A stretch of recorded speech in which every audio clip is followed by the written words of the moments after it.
Well, hello and welcome back, everybody. It is grand finals time here for ACL Sydney 2013 League of Legends. My name is Patriot Tom. I'm going to be joined here by Papa Smithy and Papa. Ridiculous first game to start things off here. Envy 1-0 up against Immunity. And if you join the stream right now, if you check the VOD right now, go back and see what was an epic first game. No mistakes here. A win to Envy, 1-0 up. Immunity on the back seat, on the back foot right here. And a lot to do to try and get back into this game because Envy won that game convincingly. They looked really, really strong. I mean, the Baron call kind of around the mid-game maybe didn't go the way they wanted it to, but they held strong, kept cool under pressure. That Immunity looked so good around the map, but Envy were just able to eke out the win there in a 50-minute grind fest there. Shen, Gragas, Narcissus, the bans there for Envy. Corki and Rise, I guess they learnt their lesson. No more Heaven's Rise. And a respect ban to a mid-rise after all the changes, which many people think, hey, maybe he can boss around melee champions with that 600 range, but he's got no business in the mid lane. Well, Heaven's proved otherwise. The Nikes, the epic plays, the use of flash there. As I said, you could have mistaken him for Annie just because he would flash and unload his combination. People would be deleted. And then super tanky as well to just be that frontline threat there. The Heaven's Rise was scary, and it's not going to be in this game. Yeah, the first pick Jarvan going to go over to Envy now as well, so that's probably going to be for SA once again, although First Mate does play Jarvan. And I like these pickups here. Raider, interestingly enough, staying away from his Vayne this time around. He's going Ezreal, and we've got Renekton once again here for Swiper. Hey, the early pick here, I guess they want to try and look at other lane matchups. Usually they do leave that last pick. We've seen last pick Ezreal as an AD carry from Immunity a few times there. They do like to be flexible. They do like to leave Radia's choice. For once, they're saying, okay, Radia, you're taking Ezreal. He's safe. He can split most lanes. We're going to try and give someone else a counter pick. Ooh. And these picks, I mean, I don't think we're going to see Veigar. This is not OMG, so probably no Veigar support coming out here. No big Pomelo. But Heavens does not play Zed at all. He does not like the champion. I was talking to him today. Someone was like, hey, Heavens, why don't you play Zed? And he's like, I don't like it. I bet you he plays it, though. I'm sure he plays it. I'm sure he's played it before. It would be a statement there if he picked it up against his former teammates here. Because, 1-0 up in a best of 3 against Immunity. Why not pick Zed if he's open? But they're not going to go for it. Interestingly, unbanned in this game, Rosie, I believe, does play Zed? No, Rosie does not enjoy playing the Zed. Swipe has been known for the top Zed. Of course, with the state of laners right now, we could maybe see a lane swap situation or something, Swiper taking that Zed to the mid lane, or they could just ignore Zed. Remember, Zed was completely ignored last series. It wasn't banned, it wasn't banned, it wasn't picked. We've seen that today. That's a very surprising thing around the world here. Actually, Elise is probably going to be the jungle pickup here. Moving away from Elise, hasn't been picked away, but probably just hurting in confidence a bit after the last game, Spooks. Yeah, and Elise is just another really strong jungler that Spooks has played, so he looks like he's going to pick that one up here. Another pick coming out here as well. I do like that Raid's kind of been relegated to Ezreal duty, by the way. He's like, you know what, buddy? Vayne, she's great and all, but you couldn't get out of all the CC. Have some Ezreal.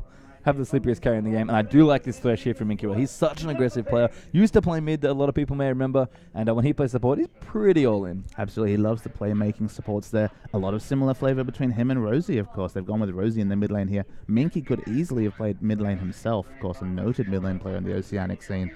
But on the playmaking skill shot champions, he's super confident. We're going to see Minky picking up that Thresh. They're leaving mid pick for last. So for once, in this case, Heaven's going to have to blind pick that mid. Who's he going to go for? And this would be a confident pick here for NB. They've got 2 more picks to go through as well. Ari would be very, very safe here for NB if they wanted to go for it. So maybe that's what Heavens are going to play. He's got plenty of Ari experience here in this one. I guess we wouldn't see Vayne because there's already a Caitlyn. And we are probably going to see the Rumble again there for First Mate. Looked incredible against that Renekton still and was such a big presence in terms of team fights. And as I said, Heavens does not play Zed. So if he picks it here, I think that's a statement saying, hey, I want to win this game. Absolutely, and we see the Crescendo's available now to combo with that Equalizer, so still a great team to have a Rumble in. And we saw Rumble's lane there. We expected him to get bullied. We expected him to really struggle. We thought maybe even they'd have to force him into a 1v2 situation just to get through the laning phase, but he split the lane admirably against Swiper, really talking up his credit as a top laner here against Australia's best. And those are lock-ins here, so he may not like it. It may not be his first choice, but the lock-in on Zed coming out from Heavens. And he mentioned that he may not like it. I think that's the perfect description here for this Zed. You know what he would like, Pastry Time? A share of $6,000. He would indeed. That is the difference here. There's $3K between first and second, 6 for first, 3 only for second place. And of course, look at this last pick, though. This is a champion Rosie does play. There's Sandra, a very safe choice against Zed, of course. If you get ulted and you're level 6 as well, just ult yourself. The death mark won't do any damage. Obviously, Zhonya's hours last, so he's going to be an obvious pickup here as well for 5 seconds of status is coming out from Rosie. A very safe champion against that Zed assassination. Is Zed pretty good against Ezreal? It's going to be an interesting match here, you'd have to say. Yeah, I mean, I guess the only issue potentially here for Immunity is that it's a little low on the threat count for their team. I mean, Vayne is such a great kind of hyper carry that you kind of... she's okay if she's one of your few damage dealers here. Absolutely. Lissandra doesn't do that much damage. It's okay. It's not bad. It's kind of like Orianna tier, I guess. So let's think about what Immunity's comp do, because I agree with you. They've got Ezreal as an AD carry. I mean, in the mid-game, a lot of bursts coming out from Lissandra, but it does fall away, especially when you complete a Quicksilver Sash, which makes her ultimate just not as effective right there.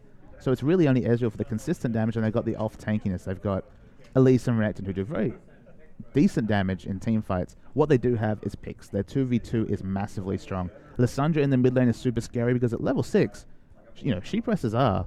The jungler comes in as well, you're dead. I mean, that's so much burst damage coming out between Elise and Rosie here. I mean, we're going to see once again that Aegis rush, that Locket rush coming out from Ezreal here, because they need that magic resist to deal with that.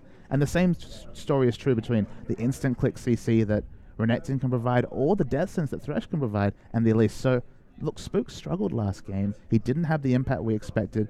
The first time we saw this matchup, Envy versus IM early in the group stages, it was Spooks by a landslide. Last game, Essie had his number. Spooks is kind of being relied upon here, because if he can snowball his lanes, help get those picks, get those early advantages, IM have a good shot. But as you point out, compare their damage threats to the other side, where we see Rumble, Zed, Caitlyn, they're all about damage. That's all that they build there. Obviously we're going to see some decent damage and armor shredding from Jarvan, and maybe some kill securing from Paws. That happens from time to time on that Sona. But the damage threats are much in Envy's favor here. Immunity, they're going all in on Spooks, going all in on the early game picks.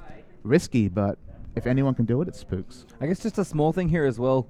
I mean, Paws was a fantastic asset to his team, really following up aggressively on his Fiddlesticks, trying to shut down Radier as best he could and really just pile on the CC that they had. They had so much single target CC. If they could get in range and flash for it, or if Equalizer could get them in, or Cataclysm could start off, they were able to pile on one person, usually a squishy carry like that Vayne, and it was just so good for them in terms of just picking someone off the face of the rift and just dumping them straight into the ground, and it helped them here. Pause though, his Sona was banned last game out of respect by IM, and he's got it back here, and you have to know that he's going to be going full Macaco Tabe, flash ult every time.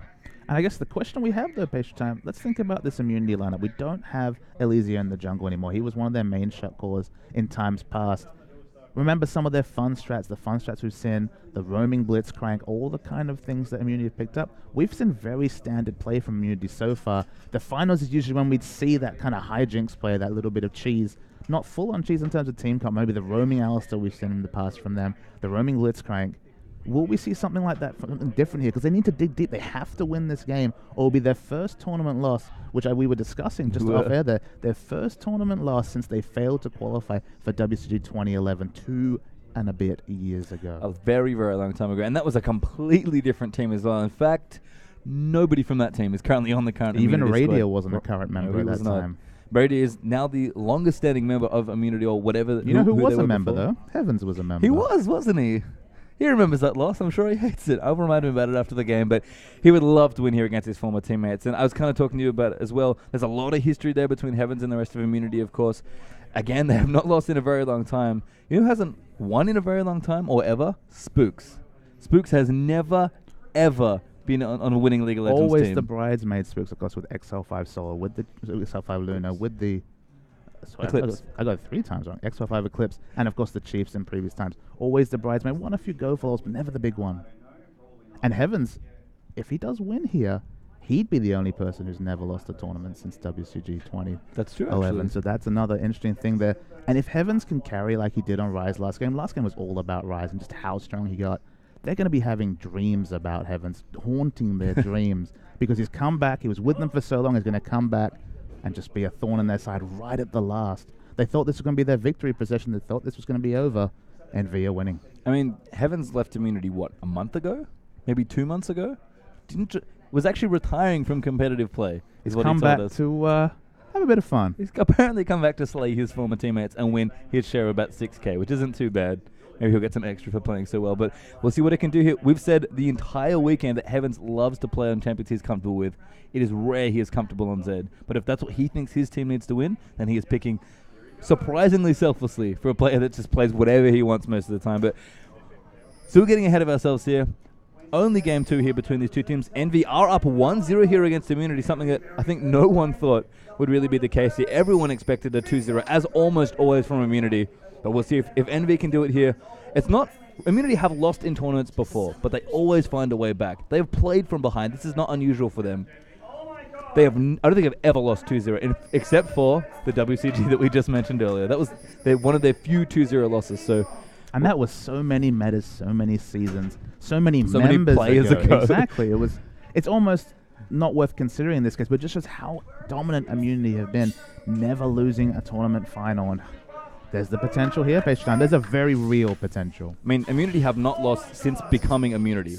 Since this team has started under this organization that is very well known here in Australia, they have not lost a major tournament. So Envy, another big org here in Australia, in esports as well. Kind of a newer League of Legends team here. We'll see if they can get it done there. Feeling great after that first game, you have to think here. And we'll see what happens here at level 1. Aggression moving in there. Looks like the pings are moving in for Immunity. I think, no, they don't know what's happening here. And that's a lot of people of Envy around the red buff. And it's worth noting here, you might say, hey, they've got their support playing in the mid lane. They've got a sub player here. Heaven's joined this team literally days ago. They're just as new a team as each other. So that's why the excitement is right there.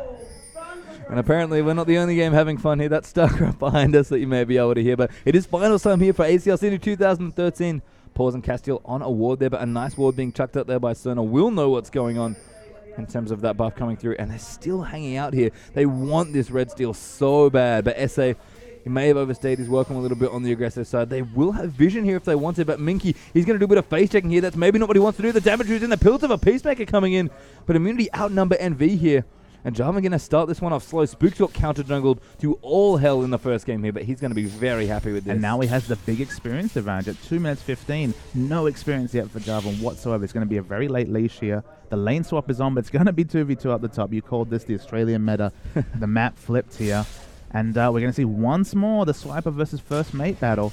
First advantage was to Swiper in a landslide back in the first game of this series. First Mate took it back last game when it counted in the first game of the finals. Here we go once more. All right, so it is on the battle of two of Australia's best top laners here. Swiper takes on First Mate down the bottom lane this time around, but more or less the same sort of thing going on here.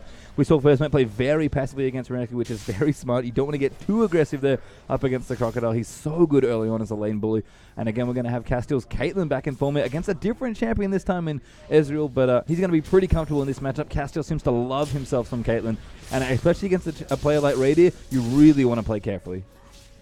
We look at other lanes here, of course, SE very slow to get his level 3. There might be a battle here at this buff. Spooks moving in there. That's a great bit of pressure. SA very much in trouble here. Forces the flash out. Repeldo moves forward as well. Lissandra over the top for Rosie. Flash Ring of Frost there. And SA gets first blood. Immunity strike back in game 2 with a vengeance. And absolutely. And Spooks, no one better for a field player there to pick up that first blood. He's going to feel great about this game. And the Jarvan did get the experience there, so he's level 3. So he's level 2, probably 1 minion away from level 3. He has the experience from that buff, but he's on the back foot suddenly.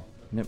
Back down the bottom here as well. Just some trading back and forth here, but as you can say, as you said, Spooks really using that early advantage, getting that red buff here, knowing that there was a delay here as Heaven takes a big chunk of damage there from Rosie, trying to get aggressive on that Zed. Spooks taking away the rest of the jungle around this bottom side as well, so SA still level 2. He is very, very far behind him, but I think Spooks is setting up to gank him as he returns towards this lane potentially here. He's hiding in the bush, I think maybe now SA spotted him off. They are going to have a bit of a fight here, but double buff Spooks here. Get a man fight, but First Mate's rotating through. Swiper coming in as well. Spooks has to be careful here. Still has flash available. The first rocket does miss here, and a 2v2 with a level 2 Jarvan. Not going to be fun. Oh, it's going to go in anyway. SA feeling it here as Heavens is actually rotating down. Jarvan was known at once upon a time for some gimmick ganks at level 2. That's actually going to waste quite a bit of Heavens' time, but Rosie's coming down as well. Could be 3v3 here down the bottom, and remember, double buff still in the hands of Spooks there, but looks like everybody's going to calm down there towards the bottom and just kind of return to their respective places and keep farming here. Top lane, nothing too major has happened right now. In fact, very even in CS with a slight lead for Castiel. And we get to see SE playing from behind this game. He's been playing for ahead how many games in a row here, because they've, of course, not lost up a game since they lost to Immunity here. Clearing the minions here. Doing to do all right, but the early advantages all in Immunity's favor, but, of course, just slight advantages so far.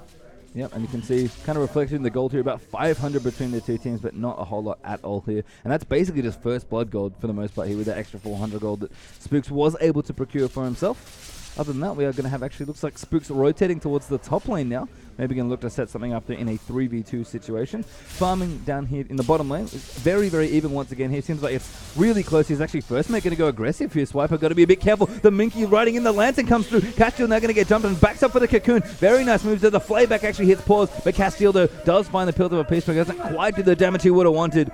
And it's poke back and forth here. Good pressure there from Elise, but no kill here in this lane. But Spooks, he's setting up once again, looking for the Cocoon, just missing that time as well. SA was up towards the top lane, but he knows he needs to kind of get back in this game and collect his jungle here. Cannot afford to be camping the top lane. Yeah, Elise close so much distance with the Lantern right there. Couldn't get a successful gank off, but every time she comes into a lane, she looks scary. The double buffs finally wear off, of course. Those are what she claimed from Essie, just increase the duration of those double buffs. And Essie just kind of needs to farm up. He kind of needs to get to his levels. He needs to get to level 6 to be relevant here, because in any sort of trades, he's losing out because of those base stats. He doesn't have that slight amount of health, armor, and magic resist that he would have if he picked up his buffs and gone accordingly. And Swiper actually pushed out of lane by First Mate here. He's behind by about 10 CS as a result. First Mate's been pushing it into the tower, doing a little bit of tower damage in there as well. First Mate level 6 now as well. That's probably not going to be something you can convert into an advantage right now, but he's going to go back and shop, have a little bit of extra gold here up against the Negatron Cloak, and Swiper feeling the pressure here against Rumble early on. And from an MV fan's perspective, this is even more of a Rumble-centric comp in terms of Cataclysm, Crescendo, all to lovely layer that beautiful equalizer on top of it here. Although, I guess the downside would be Spooks does have the option to rush an Aegis here. He is ahead, he's farming well, he's not way behind like he was last time. I don't think we're going to see fast merge treads here. I think the Locket's coming out thick and fast. It would make sense. There's quick Spirit Stone for both junglers up. In fact, they've got very similar builds right now, but you can see even just reflected in the CS right now, the levels especially as well, 5 to 4 with Spooks up in levels there, and it's 12 to 24 CS more or less here for Spooks. He's picking up a couple here in the mid up against Heavens. Level 6 now for Zed. Heavens farming decently well here, 10 CS ahead of this Lysander. Going to go back home now and pick something else up. Rosie will return with the Seeker's Arm Guard completed now as well, so that will definitely help you up against the Zed. And as you kind of expect to Papa, going to be a fast Zonius here. It makes a lot of sense on a champion like Lissandra. Like if you compare Lissandra to Orianna in this situation, Orianna scales so well with mana regen and cooldown reduction, whereas at least she's a burst mage, so she's free to pick up that Zonius, take the blue buff, and be just as effective, whereas Orianna, you lose so many stats if you go for that Seeker's Arm Guard. So. Massive amount of tower damage up towards the top lane as well, done there by Castiel and Pause. And Castiel here, this may actually hurt him moving into the mid game, but he's got a very quick pickaxe here, which has helped him not just poke and push Ezreal out of lane, but do a lot of damage to that tower early on. Would love the Bloodthirster if he's going to continue for the fast push sort of strat here, but it's kind of priced into Infinity Edge at this point with pickaxe. A lot of reliance on Sona for lane sustain here. Of course, he'll be running at least a couple of lifesteal Quints, but no early vamp set to here, and we'll have the wave clear that's opened up from that quick pickaxe versus the poke damage from that Sheen that Ezreal's picked up. It's kind of battle of the poke here, actually, between Ezreal with the Sheen, as you mentioned, and just the Caitlyn auto attacks generally with that bit of AD from the pickaxe. You can see the pings coming through as well. I think they suspect Spooks might be around here, and they're already playing passively are Envy. They're very aware of what's going on here, making sure they don't concede anything here in this lane. And it's still even between the two. Ready up a couple of CS as a result, probably from just Spooks coming in and pressuring them around. But a very tight game once again here in the early stages. Rosie holding his own now as well. Was 10 CS behind before, now pretty comfortably. Just slightly ahead of Heavens here. And that's a great ult there from Rosie as well. The path moving in as well. That's a great death bug for Heavens. Will dodge some of the damage. Very, very nicely played there to get out of that one. You say he didn't play it. I know what you meant. I know you were talking about it's not one of his favorite champions, but still able to expertly use the death mat to negate one damaging spell. Kept his life out of it there. Good Zed mechanics from Heavens. I guess it's not so much that he doesn't play it, because he kind of plays everything. He doesn't like playing it. So what you're saying is a bit of passive aggression on the Vent server if he was asked to play, but oh, I'd rather play, Lulu or AP Corki, please, guys. I think given the chance to win this tournament, I think he'll happily play Zed, at least for a game. We'll see what happens if we go to game 3 here, and this is still very, very close to immunity, up by about 1,000. First Mate going in, but there's Spooks off to the side with the gank. A great equalizer there for First Mate. That may be going to stop it. The Flash Cocoon, though, coming through, and that's going to be yet another kill. There's actually Swiper moving in, though, cuts him off there by flashing in front of him, and Spooks, the only 2 kills on the board are in his hands. He's feeling good. The first chink in the armor there we have for Rumble here. He was doing so well on that bottom lane. Hadn't spent gold for all the time. He spent a lot of gold on boots too here. His Rust Sorcerer's Shoes, of course, that helps him trade with Renekton, but he doesn't have any extra health. He hasn't gone for the early haunting guys here. He's still very squishy. Oh, SA finally level 6. Minky, that's a great stun coming through as well. Heaven's actually around to the top, trying to pick up Raider here, but he doesn't have his ultimate. Minky's going to be very, very, very very dead here in this one. How and many that goes berries to was that? Castiel. 3 or 4? 5, I think. 5 berries. But that's a tower down the bottom there for Immunity. They have to try and equalize here as Rosie's shoving the mid lane in as well. You have to think the 3-man push here with the Jarvan plus the Caitlyn, with all the early work that Envy did, is going to mean this top tower is going to go down. So we will have a 1-for-1 trade here on towers. Heavens will rotate in towards the mid to protect his tower, but Dragon's going to go here as well. Fantastic map movement here from Immunity. And that, of course, the net result there is a kill for Dragon, so you have to like that for Immunity here. It's almost a role reversal here. It does feel like Essie's a little bit behind the jungle. Spooks has been making it happen, and the objectives are slightly in the advantage of NV. Of Immunity, and sorry. You can see Immunity about 1,300 gold ahead here. Radier got to be careful. And Pause, you could, earlier from that gank, looking good here in terms of on-point crescendos. Essie there. He's going to take a little bit of jungle away there from Spooks, and Heaven's rotating back up. He should have his ultimate back up now, and he does.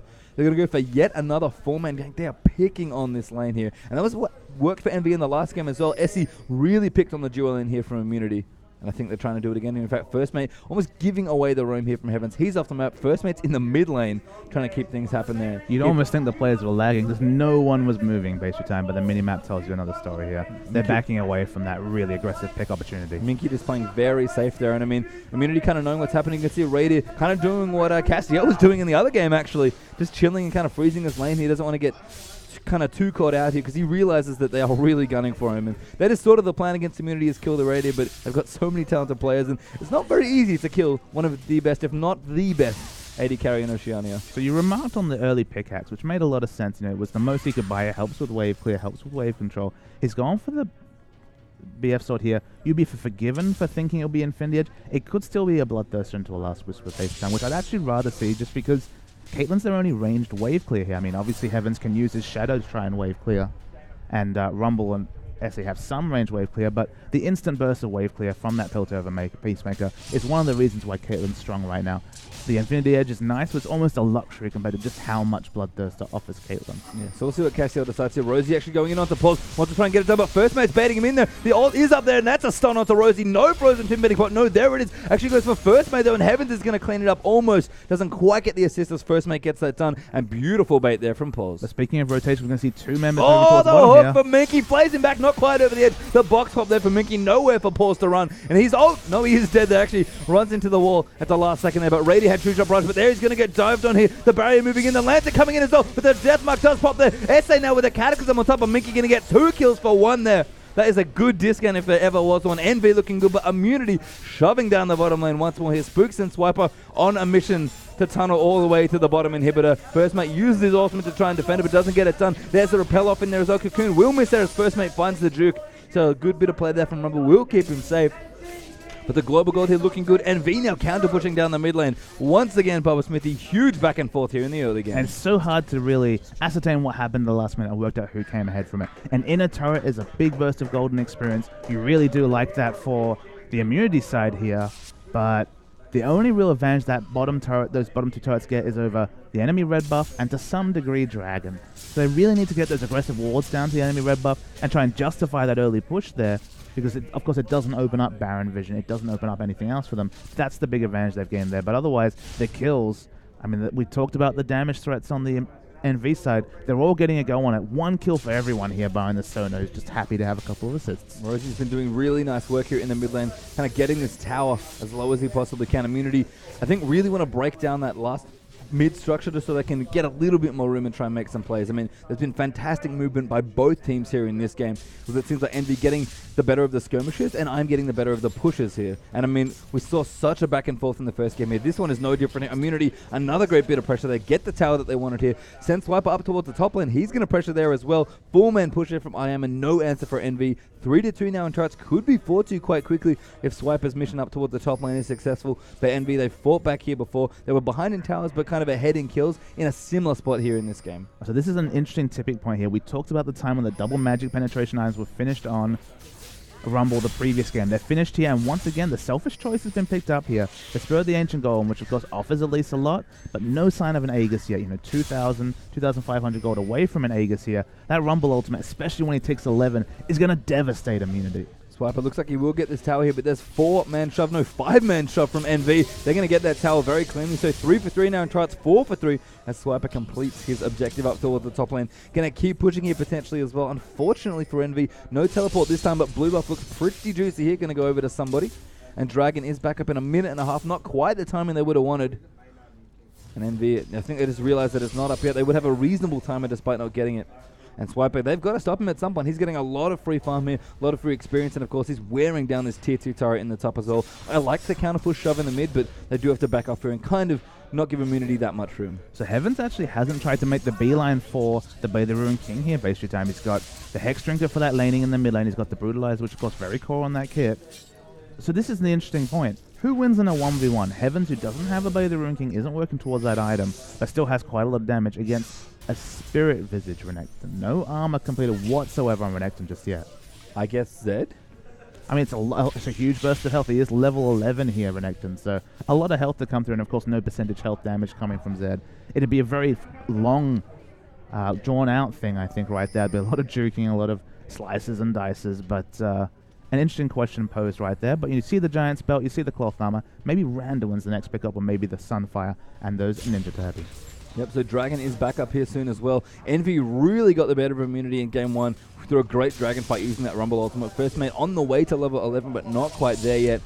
Good ward there from Pause. It's a big thing for them though, Pastry Time. That level 11, with that magic penetration he has right now, is a huge cooldown. If they can just baby Rumble to level 11, then pick a fight, could be devastating. Swiper not here. Pause in position. Huge 4-man crescendo. Essay moving in there as well. He flashes out though. Rosie's on the Castiel. First mate moving in there as well as Minky finds Pause there with the death sentence. Heaven's moving forward and Swiper's trying to get as far as he can. Now Raider going to get dove by Heaven. He's completely dead as the deathmark doesn't even need to pop. First mate cleans that one up. But Swiper is in here for janitor duty right now. The rest of IM getting out here. Swiper 1v3 right now. Picks up the first kill. Shadow out there for Heavens. Will get him out. Rosie is dead to Ace in the hole, unfortunately. No stasis. In fact, already used both the ult and the Zhonya's down there. As Essay. What in the world happened there? That was vector movements right there. But interestingly, after all that, still only a 2 for 2. And Dragon looks like it may go to immunity here. Swiper full health and ready to go.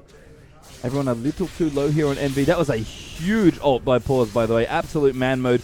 The thing I like about the way Envy are playing here, they're not playing scared against immunity. So many teams when they play this team like, oh, it's immunity, they never lose. And Envy are like, you know what, they may never lose, but we're going to give it our best shot here. And they're playing so aggressive. I just have to be left to wonder though, Pastry Time. Just pinged 11 as first mate there. What big difference would it have been there? Just because that was a fairly late equalizer come in. They did a few ticks of damage. It was still strong, but the difference between level 10 and level and the amount of base damage you get from that ability is massive right there. But you can't fault someone for seeing a 4 or 5-man crescendo and going for it. Nice play from Pause. An even trade unfortunately leads to a objective, the Dragon going down for immunity despite the hard engagement Pause. Yep, the gold lead now still very close. About 2,000 gold between these two teams. Immunity were only about 1,000 ahead before that. Dragon's going to put him up by just a little more here as Castiel does have his Infinity Edge here. So going for more of the team fight option here. NV had a lot of success in the last game forcing fights onto Immunity constantly. As Rosie here completely demolishes that creep with his abilities. Radio has finished up his Trinity Force as well. Leandry's complete on Rumble also. This rotation coming through here around to the Baron area, but everyone's going to have to back off here. The tier 2 under threat now, as well as Immunity are going to shove down the mid lane. And I mean, if they're looking for a spot to fight here, they're maybe going to get it as Immunity group up and try and get a siege happening. And they have to avoid this equalizer damage. You see, Elise is going for a selfish build here. She's going for the Haunting Guys next. But that Aegis will not be coming anytime soon. It feels like the equalizer is the name of the game. The only problem is there are no flashes available here on Envy at all, so everything has to be perfect. Immunity maybe even have to get baited into overextending here as SA is actually going to trap everybody into the equalizer. Beautifully placed there for a good bit of damage. The Frozen Tomb going down as Heavens dives in onto Radio once more. He's trying to get the kill, and they can't quite get it yet as the Deathmark pops and they can't get it done. 1 for 2 there, the trade coming out. Immunity managed to kind of bait NV in there. They knew they needed to go in, but not enough mobility to really get it done. Immunity coming out ahead there. Pause getting grabbed up in there as well. Minky actually going to go in there, flays himself forward. No, doesn't quite. Just wants to get over there with the Q. Maybe misclick that second Q there. But the Immunity are going to get what they want. They get a couple kills and they get the tower. I feel like Envy are losing out a little bit with this Infinity Edge pickup here. He has the right click damage. Of course, Infinity Edge deals all about single target damage. But the layering of extra AD AoE damage from the Bloodthirster could have been trumps for them right there. It doesn't synergize with what the rest of his team is doing. It'll look great in the late game. It'll look great if he's able to free hit. But he just wasn't in range for a lot of auto attacks there with Castile. He's going to clean out this minion wave though, farming very nicely here. Actually taking a lot of empty lane farm up towards the top lane. Actually about 20 CS ahead of Radio right now, which is quite impressive given Radio's pedigree for last hitting almost perfectly in every game that he plays here. Rosie looking good on the CS front as well, about 15 or so ahead of his former teammate Heavens here. As Heavens looking not too bad. Kind of needs to complete an item here. Kind of got a lot of good meteor items for the skirmishing part of the game, but he wants to kind of complete a big major item here because he's dove onto Radio a couple of times and gotten the kill, but he needs a little more oomph now to actually get the kill this time around. And Renekton is looking like a very scary crocodile here. We see Sunfire Cape, Spirit Visage completed. That's the mid-game core. That's when he looks at his strongest, does Renekton here. Compared to just the Leandries and of course the Sorcerer's Shoes completed on Rumble. That's an ult build. That's the ult ticking for that extra percentage current health damage from Leandries, but not much else in a team fight. Yeah, and I mean, I think the biggest difference here is probably between those two top laners here. I mean, First Mate's Rumble looked really strong there and got quite far ahead with how well his team was playing. Now Swiper's team is ahead here. Paws actually getting himself tangled up by the cocoon, but he's okay, just takes a little bit of damage. Ward's moving in there as well. Minky with his oracles. I mean, Immunity aggressively moving across the map here. Really? Heavens is splitting up the top here. I mean, obviously, we've many times noted the strength of Zed's split push. He doesn't have the Blade of the Ruin Kings, doesn't have the attack speed to really take turrets in an instant, but he can create a lot of map pressure here. The question is, can he beat Rosie in a 1v1? I'd say no, yeah, but that's bad news. The stun comes through. Ruthless Predator moving in as well. Sandra's moving in as well. SA actually traps Caitlyn in there, and now Pause getting dumped on in there as well. So SA is also going to go down. 3 clean kills under turret there, and Envy absolutely in tatters here. First Mate moving in. Heavens maybe should just keep pushing at this point because he cannot stop this even in the 2v5 situation or 2v4 as Swiper's probably forced to back here. Heavens has come back there. He's going to try and defend this off here. They maybe can get a kill here, but it may not matter too much here. First Mate doesn't have his equalizer either, and it's going to be all for naught here if they try in. They're just going to do a little bit of poke back and forth for Immunity. 21.5 minutes in. Oh my goodness, Heavens going in so deep. He's trying to pick up Raider. He almost gets a kill, but Raider's going to get it. The Deathmark pops. He will get the trade there. Maybe not worth it here. Spooks takes quite a bit of damage as well, but repels himself out from under it. If Equalizer had been up there for First Mate, I would have absolutely loved the 2v4, but it was already down from the last team fight. Heavens, as I said, maybe just should have kept pushing, and Immunity looking much better in this game. Yeah, the 1-for-1 trade, they're maybe not ideal coming out for Heavens. He's really hurting for not having that Blade of the Ruin King. He has so many mid-tier damage items, but doesn't have that cherry on the top with the Blade of the Ruin King or another bigger item completed here. And I really do worry for NV here. Everything is going super well for Immunity. Spooks 402. He's got the aggressive Haunting guys. He's actually working on the Aegis right now. It'll be coming soon. And I think the Aegis is the death knell of this NV comp just because the rest of the members, although they do damage, although they're decently farmed, they're just not at that point where they can really team fight against Immunity. No, and Envy here kind of struggling to find the same aggressive team fights that they had before. I mean, Heavens, Rise not really an assassin. He made so many plays on Rise just by flash and CCing them. Zed does not have that sort of CC. He's definitely about outplaying your opponent by doing a lot of damage there and really auto-attacking strong as an AD caster as well, plus your spells on top of that. He's still playing as aggressively here. He knows his target is Radio, and it is kind of smart to pick against someone like Ezreal and be like, hey, you can't really get away from me, Ezreal. I'm Zed. If you use your Arcane Shift, I can just Living Shadow and then Deathmark on top of you. But Immunity, we've seen how good their map control was when they were behind. It's going to look even better here now that they're ahead. Absolutely. We see Minky and the rest of the team roaming with Oracles here, looking for a pick. We've talked about just how powerful their picks are, especially with that Elise. Heaven's kind of sniffing around Elise, but he should probably back away. It's a very tanky Elise. And definitely playing reactionary League of Legends here, NV. They tried to split push themselves by sending Heavens up top. He did his best Radio impression from the previous game. It didn't work out for them whatsoever. The instant initiation from Immunity took them down. And teamfight comp versus teamfight comp, NV are hurting. They really are here. Heavens going to help wave clear with Castiel there. Shuriken's doing a lot of work here. First man all the way off to the side here. Going to try and come in late after equalizing himself in. Castiel got to be careful. Got a little caught out of position in that last team fight that lost them their mid inhibitor here. I mean, Immunity, they're being patient. They know the bottom wave is pushing. They know the mid's pushing as well with the super creeps coming in. They don't have to really do anything but wait here at this tower. And Envy, they're going to have to peel eventually, and then IM can dive. Absolutely. Here to see throwing out the cocoons there, hitting Heavens, but not going in for any damage here. You see in the mid lane, those minions are pushing very hard. They're going to start to hit the inner turrets. Rumble has to go away. Rumble is a key part of their comp. We said this is a Rumble comp. The ult would be wonderful here. But he has to back away. The minions pushing across the map. No good place for NV to do. If they stay 4 men here, they'll get pushed in multiple lanes. If they back away, they'll lose the turret. Lose all around. Oh, Rosie, you can tell he's setting up for a massive one as well. Cash actually get caught out there. Lissandra over the top there. Good ult there from Paul, but it's not quite enough. There's Rosie actually going to get almost dropped there. First mate rejoining the fight there. Radio actually fighting off Heavens as well, but that is a kill onto Rosie. Radio though survives as Zed has 3 people peel off to protect their Ezreal. Now first mate in trouble as well. A 1-for-1 trade is actually all that's here. As first mate maybe looking aggressive here, has to be careful though. Lots of members from I Am Low, so Envy defends successfully there. Keep the tier 2 tower up, I believe, and kind of keep their base alive for a little longer. The Immunity, they're still happy to be patient here. There's not a whole lot they need to do with that mid inhibitor still down. It is mind-boggling to me that Castiel survived that. He went off the screen with his flash, lived it, didn't even have to pop barrier, and lived to fight another day. Doesn't have his flash available, which is an important thing against Alessandra. He's nowhere near a Quicksilver Sash, so he doesn't have the defensive options without flash to stay away from that champion here. He's working on his last Whisper. That'll be a decent power jumpy, especially since we see the Sunfire cape. Some latent armor coming out from Elise. Of course, the Zonya's picked up by Lissandra here. Castiel, he has a very deceptive score, 3-1-3. It hasn't felt to me like he's really impacting these fights like Radius, but his score doesn't reflect that. He's doing quite well, 3-1-3. Yeah, I mean, Envy are just in general kind of hurting here up against Immunity. They're only about 3,800 gold or so behind at this point, so the gold is not as bad, although that Dragon is going to make it a little better here as Immunity go up to about 5k in the lead. Just in general, I mean, Immunity just have the pressure this game. It's great to watch these two teams play at such a high level just because it's less about completely outskilling your opponent in lane, because that doesn't happen that often with how good these players are, and just outmaneuvering your opponents. And Envy, they played so aggressive and so into Immunity that kind of caught them off guard. This time Immunity are doing that to Envy, and they're playing them completely around this map right now. And if I was to look for a comparison, if you would remember, one of the games we cast in the LPL was Invictus Gaming versus Positive Energy, when we saw Positive Energy pull out an Orianna Ezreal comp with very much the same sort of supporting cast here.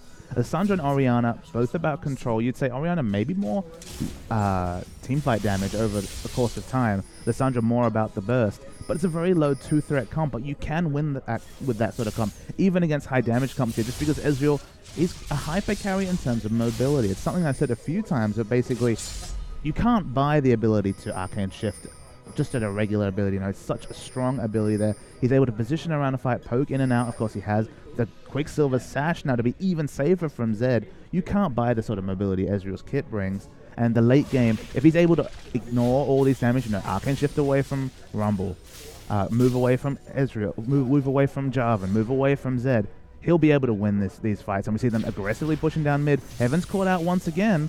We might see another big fight. I mean, Heavens is so behind here at this point and hasn't finished a major item yet in this game. Has about 1,000 gold in the bank, but it's still not enough for his Blade of the Ruin King. Envy may be looking to fight here. Actually, Immunity back off there. Paul's caught off to the side, looking for the flash. He doesn't quite find it onto Raider, and SA's diving in there as well. Heavens over the top, looking for Raider, but he's got the QSS if he needs to drop at Heavens. Trying to do it, but he's taking so much damage as Raider, I think, let the Deathmark pop, just pop this barrier there in that one. SA over the top in there as well. 2-for-1 trade there as Minky goes down, but I am still really ahead there in that fight. Took out the 2 kills there, have plenty of health left here with the bottom minion wave pushing down. Going to be able to maybe take out a second inhibitor, and the inhibitor as well.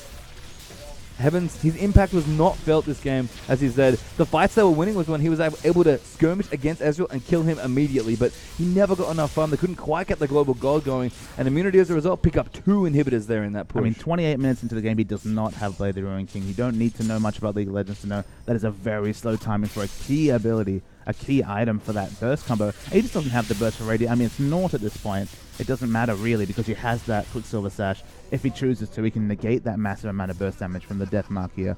It just feels like, very accurately, Heavens knows that Zed is not really a champion that suits his playstyle. If he was flashing in on a tanky Rise and doing those sort of fights, he'd be tanky enough to kill Ezreal and get away, but he's not. He's going for the assassination 1v3 in many cases. We often see Elise and even in that fight Swipe appealing for Ezreal, and he's just perishing for no reward.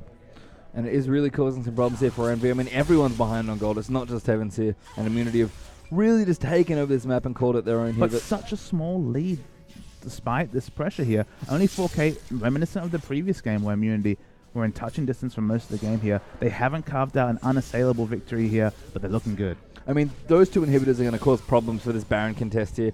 SC maybe can get in for a miracle steal, but Immunity are going to set up for this Baron, set up all the vision, possibly just do what Envy did, I believe, in the last game, kind of close it out by pushing down the last remaining inhib, just pressuring as best they can here. And as you said, it's reactionary League of Legends here for Envy. Last game, that was IM's problem. This game, it's on the other side here, and could be going to game 3 here. Certainly still early, and the lead is very slim at this point of the game at about 30 minutes in. But Immunity, they're probably going to get Baron uncontested when they feel like it, and that is going to cause problems. Yeah, the minion waves are starting to stack up. Baron pressure is an all-time high right now. They have to deal with these massive minion waves, or they will use Nexus turrets here. So this is a false choice if there ever was one. There is no correct move. I mean, the safest choice here probably is just to go clear waves and deal with the Baron. And looks like that is what they're going to do here. They want to protect their base here, make sure those Nexus turrets stay up. They is, as you said, going to give Immunity this uncontested Baron now. And I mean, someone could be around here, but there's plenty of vision here. They're pretty much going to know with all the minions there if somebody's missing, and really only SA can get something done with his smite. This is going to be Baron going over to Immunity. I wouldn't be surprised if Spooks didn't smite it, but he does, just in case. I mean, there's not even a global, actually, for a potential steal there, like an Ezreal ultimate. There's a lot of money on the line, Pastry Town. There's no need to save a cooldown right there. That's true. Smite not worth it there. DFG now finish up for Lissandra. There's also Rosie, a damage threat as well here in this comp. I mean, Castiel's really got to be careful here. Not only is that great stasis there for Rosie to kind of potentially shake off Zed if Heavens decides that, hey, I can't kill Raider anymore. I'm going to try and kill your AP carry. But things looking good here. There's a lot of items up here from Immunity, and of course the Baron buff worth so much in terms of effective gold. Envy, this could be their last stand here, and Paws almost gets himself grabbed up. But Envy, they got to try something here. They are really holding on. And the impact of this game is best seen in the AD carries here. Because he's on Ezreal and go for Triforce carry build, Triforce Last Whisper is all you really need for damage until the later side of the game. Once you go Infinity Edge, you're kind of locked in for Phantom Dancer, although Heaven's going in. Yeah, he's going a little deep there, trying to assassinate Rosie, but he's actually going to Deathmark out of the damage. That's really nice, but a good stasis there coming in as Minky picks up that kill. Deathmark not quite enough. Swiper in the back there on the catch. In fact, he's almost going to get the kill here as the barrier comes through. A good true shot barrage, but it's not quite enough damage there. A good double ult there for Paws as well, but Immunity at this point, I think Envy realized we're maybe going to have to hang this one up here and make it to a game 3. Turret goes down. The last inhibitor is going to fall as well. Any inhibitors that do respawn here are going to get killed very, very quickly here. And Immunity going to do it in a little faster fashion than NV did, but we are going to be going to a game 3 here in Papa. Wouldn't have it any other way for a grand final here. Immunity going to keep their dream alive of continuing to win tournaments ever since they formed as a team. Looking good here in this game. They are going to win it. Good game, well played. Immunity going to even it up. It's now 1 apiece. And Pastry Time, Envy asked all the questions last game, and they proved to be the winners. This game, Immunity had the answers. They played fantastically well there. And as you say, the first game was a nail-biter. That was a fairly comfortable game for Immunity, even if the gold lead didn't reflect it for most of the game there. Heavens on Zed never looked very convincing right there. The Quicksilver Sash, because of the Triforce carry, 24's Last Whisper, just pick up a QSS and be safe, and that was a very good pickup there. Once you have the Infinity Edge, you're kind of priced in for the Phantom Dancer, you're kind of priced in for the Last Whisper. No time to pick up that QSS, which really deals with Lissandra very well. And GG well played to Immunity. They deserved that victory. And now we have the one game for all the money. Well, it's been a long weekend here and a great weekend at League of Legends here as well. One more game left, ladies and gentlemen. ACL Sydney League of Legends Finals for 2013. We'll be back here as Envy and Immunity go all the way down to Game 3.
Hello and welcome back, everybody. It is our final game here for the League of Legends Grand Final here at ACL Sydney for 2013. It is Immunity tied now with NV in this best of three. My name is Pastry Time. I'm going to be joined here by Papa Smithy. Papa, one last game after an amazing series already to determine who is the first ever season finals champion for ACL. One last game for all the marbles, Pastry Time.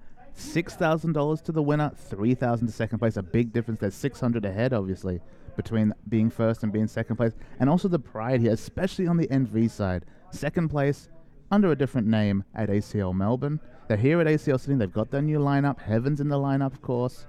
They looked great in the first game. It was a wonderful, epic nail-biter of a game.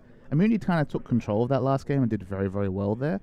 And now we get this last game to find out what are NV really made of, and what is this Immunity lineup, of course, with a few role swaps, capable of. Well, we'll have to see here. We are well and truly into the draft here. Corky Rise, the first two bans there from Immunity, do not want anything to do with those champions. Oriana, Renekton there for NV, kind of continuing along the same path. But Three Renekton Heavens bans, it looks like here, Pastry Time. Yeah, no Cassidy either is the last ban there from IM, so really respecting their former teammate here. And now NV with their last ban here. They've got to be careful that they don't leave too much open here. I think they probably feel comfortable leaving Zed open because, as we noted, kind of Rosie had the chance to pick it and didn't want it either. But we'll see here. One last ban here for NV. You can tell they're thinking about it for a long time for a good reason here. And I mean, I think they're worried about Jax. That's maybe what they're going to ban. Nope, Gragas instead. So they're going to go with that mid laner. That does not leave Oriana open. They keep the same mid bans here. And going from what you were saying, it should be the first pick Jax here. There's no champion that obviously deals with Jax available in the pool, but J4 might be the first pick up here. I mean, Jax versus Shen, if we're going on matchups here, Jax, Shen, and Nasus, they are the Vogue top laners that are available here that we might see. But it looks like the first pick J4 might come through. I mean, that's kind of a nice blocker pick here. It takes it away from Esso, who played fantastically in both games so far on that Jarvan. He's going to have to play something else if they do pick it up, and they do want to go for the Jarvan here. But that leaves, as we said, so many good tops open here. I mean, it's kind of a game of rock, paper, scissors almost here in the top lane at this point. Sure. But there's so many different things going on. Aatrox in the house as well, potentially. One that we've kind of slept on there. Aatrox is still on the kit. So much similarities between Aatrox and Jarvan. You could say Aatrox, he only has to do one ability to get that knockup, whereas of course EQ combo is the mirror there. Considering some other options here, I'm surprised he hasn't flashed up the Shaco, because we did see the 20-0-2 SC Shaco yesterday. Yep, you heard that correct. 20-0-2 in a quarterfinal game here, so not completely out of position. Sona may be a more likely pickup here, though, early in the draft. Envy really considering their options, though. They want to make sure they get everything right. I mean, you kind of have to. Drafting is so important in League of Legends, and they have to get this one right. Do both teams here, given that there are no games left to lose here. Nasus and it looks like Sona are going to be the picks here. And I guess this makes sense because the last time we saw First Mate play Jax, he got demolished by Swiper's Nasus. And I feel like the gauntlet has been thrown out. I referenced during the first game that Nasus battle here. First Mate was described by Slappy Baggins as the best Nasus in Oceania. Swiper took offense, and now Swiper has to deal with a Nasus here, a First Mate Nasus. It felt like in the first game, First Mate had that matchup. Swiper played wonderfully well last game. Finally poised again. It looks like Ezreal is going to be the pickup here as well. Another safe carry here that Radio has played so many games with. I mean, it's kind of nice to see his Vayne in the first game, but didn't really like it after that. And Ezreal was just such a safe pick, especially quite early on in the draft. So we'll see if they also want to go for this Fiddlesticks here potentially. And I could have sworn I've seen Fiddle bans against Immunity in this tournament already, and they are going to go for it here. That has to be Minky's Fiddle. So the Aatrox being hovered over again. Do you think it's Vayne time? Do you think Vayne is the solution to the Ezreal issue? Yeah, Vayne does have, as we said, a fairly even, at worst, lane against Ezreal. A hyper carry to go along with Nasus and Aatrox wouldn't be a bad thing. Or will they go for something different here? Castile is known for his Vayne. I'd be surprised. Yep, instant luck from and the it does Vayne. go here. I do like SA's pick of Aatrox probably here for the jungle as well. And there's Vayne, as you said, for Castile. We did see Heavens in the mid lane as Aatrox. We did. In the same game as a Shaco. So let's leave that to one side, perhaps. I feel bad referencing it almost. And oh no is the call from here. Oy. This is a very realistic pick right This here. is because the Swiper special. Okay, and that's this makes it real. less of a realistic pick here, but No Teemos. no Teemos here. Flashes of Gamescom and all sorts of face checks coming out with that Tryndamere being considered here. But with the Jax as well, you have to think that's not happening unless we see something pretty crazy. I'm really curious to see what I want to go for here. Looks like they're going to go back to Lissandra. That makes a lot of sense here. I think Lissandra did really well for Rosie. They're kind of the perfect combination of aggression that he is known for. Oh, and Nivea. Jeez, that would be a classic Rosie champion if there The ever attack was speed one. slow against Nasus, Aatrox, and Vayne would be incredible on that That's true ultimate too. here. And Jax versus Nasus is the matchup. That was the matchup, of course, the reverse of the matchup that Swiper dominated in their first game yesterday. And a bit of trivia there for that one, if you don't know, Siphoning Strike, the on-hit effect goes through Jax's Counter-Strike. So you don't get the basic attack damage, but you get all the Siphoning Strike damage. So in the early game, a little bit negligible there, because you won't have many stacks at level 1. But later in the game, it just means that Nasus can deal with that Jax split push with the 1v1 skirmishes late game quite effectively. Yeah, and Swiper kind of ran a clinic on First Mate when they played this matchup before, so now it's First Mate's time to do it. Hey, I know how to do this too, buddy. I do kind of like some of the summoner spells we're seeing here. On the NV side, we've got double teleport currently selected for First Mate in Heavens, which is kind of cool. And of course, the last pick is probably going to be their mid pick here I'd as love well. to see a jungler picked at last pick here. I'd love to see Aatrox mid, because if you got on top of that Anivia with your Dark Flight, you do intense damage to Anivia, but super, super risky. Probably going to see a more conventional pick. Wow. Battle of the old school APs. I don't know how long it's been since we've seen this Season 2. matchup. How are you doing today? Because we got Karthus versus Anivia in the mid lane. It called they want their champions back, and as you said, it is Anivia versus Karthus. I have not seen this matchup in a very, very long time. Two big farmers, two big damage deals potentially over time as well. Two very mana-hungry APs in there as well. They're going all in on damage here. Look on this NV side. Nasus in the late game. We all know about how much control and damage he has. Aatrox a damage jungler. He might go Blade the Rune King. He might just go a couple of Doran Blades into the more tanky Spirit, the Ancient Golem, but we'll have to see. Karthus all about the damage. Vayne all about the damage. The interesting thing here is Anivia is wonderfully strong at dealing with Karthus in team fights just because you wall him off, you disengage from the passive there, nothing much he can do. He gets kited, he can't use that grave for damage. That's a significant amount of his team fight pressure negated from that wall. So it's going to be on Rosie here. He went legendary on Nivea when we saw him earlier. He was reluctant to pick it. I actually chatted to him after the game and he said, look, my team wanted it. Team wanted it again in the championship match. Yeah, this is a big thing here. I mean, Rosie is subbing in for their normal mid laner here, Swiffer. He's usually their support player, so Minky's been brought into the sub. Rosie promoted, I guess? I'm not sure. Promoted to mid, we'll say, for this tournament here. Immunity, you know, a bit of a different roster. Still looking good with the sub. They almost always look good no matter who they're fielding, it feels like. One game here to keep the streak alive here. They have never, ever lost a major tournament finals since becoming Immunity. They have not lost as kind of a team since 2011 World Cyber Games, where they lost the qualifier for that event. Many members ago. Yes, many members, many years ago. Only Heavens on the NV side today, still alive from that match. Well, in the competitive play at least. Yeah, the only one playing, and he's on the other team, as you said. He was on Immunity only a few months ago back at Gamescom when they competed in the International Wildcard Tournament. Announced his retirement from competitive play, now back on NV, looking really good here to potentially cause one of the biggest upsets we've seen in Australian League of Legends since, as we said, that fated WCG. Spooks as well, he was on X5 Eclipse, one of the best teams, probably the second best team at the time. They almost took games, well, they took games off Immunity, they almost took tournaments off them, but Spooks has never won a major tournament since either, and he absolutely wants to win here. He would love to finally get something that isn't silver or bronze, and he's got an awful lot of those so far in a short history here playing competitively. We'll have to see. It all comes down to Game 3 here between these two. I have to ask a bit of a trivia question, like Papa Smithy. I'm listening. Anivia, you already mentioned the attack speed on Glacial Storm. It's great, that ultimate. I believe Glacial Storm is one of the few uncleansable attack speed slows. That makes sense. Well, it's constantly reapplied while you're in the middle of it, so that would make 100% sense there. And it's these solo lanes that are super interesting to me. Jax versus Nasus, we saw First Mate toil in that matchup, lose immensely in CS, and then just not be able to 1v1 the Nasus and Swiper ran away with that. Now we see the reverse matchup here. Can First Mate outskill Swiper on this one this time and turn it around? You know, that suggests to me that Nasus is very strong against Jax, but hard to say from just one isolated event there. And this Karthus is such a question mark. We don't see a lot of Karthus. We've got two terrain ultimates coming out here between Cataclysm and the Wall coming out from Anivia. Is he going to be able to get that grave? The flash is going to be so important. Every time the flash is down for a team fight, very questionable whether he can get his grave in a favorable day, just because with the Cataclysm and Wall, he's going to be just boxed in, and that's the reality of it there. So the potential is there, the damage is certainly there from multiple members on NV's side, but the control of Immunity might see them through this game. So what do we think of the double teleport finally? We're almost into this last game here in our grand finals, 25 seconds left on the spectator delay. Double teleport here. Heavens looks so good using his teleport in game 1. First Mate has shown he likes to run it here on Nasus as well, and it makes sense. Nasus is kind of more of a mid-game sort of late-game champion. You kind of expect to lose when you play it. What do you think of this double TP straight MV? That could maybe outmaneuver Immunity, who looks so good, even when behind they were moving around the map amazingly. I'd say that Nasus is okay with losing lane, so it's very understandable on Nasus. He wants to split whenever possible, pick up those Q stacks, show up a team fight, and be like, hey guys, I do a lot of damage. The Karthus one is most interesting to me just because he's against a very aggressive ganking jungler. If he was against an Amumu or more passive jungler, I could understand not picking up the exhaust, because that's usually what we see.